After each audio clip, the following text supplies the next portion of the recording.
After more than a year of hashing out the details, the City Council will decide the future of signs in La Crosse. The Council's vote next week could affect hundreds of local businesses. News 8's Jenna Traum takes a closer look at the impact. And Lisa, this ordinance was originally intended to draw up limitations on electronic signs and billboards. But along the way, the city also decided to take a closer look at tightening regulations on non-electronic signs on a business's property. And the proposed changes are not sitting well with some local business owners. It's hard not to notice a sign like this. I can't tell you how many people that, even non-guitar players that, make it a point to stop here, have their picture taken in front of the sign.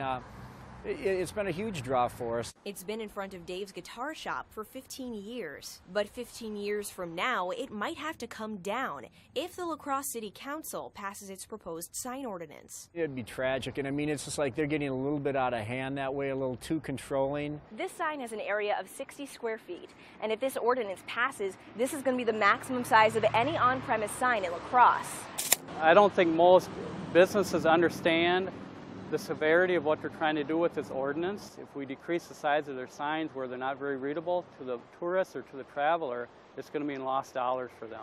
The ordinance would limit the height of on-premise signs to 14 feet. Plus, it would get rid of pole signs. Only monument signs like this one would be allowed. Paul Mettinger is a member of the Sign Ordinance Review Committee, and he says even with the restrictions, the ordinance strikes a good balance between local business interests and maintaining a safe and attractive city. Far and away, we had more people approach us with concerns about views from their homes, about their property values, about safety, about aesthetics. Many more people seem to want to have changes, to have reduced clutter.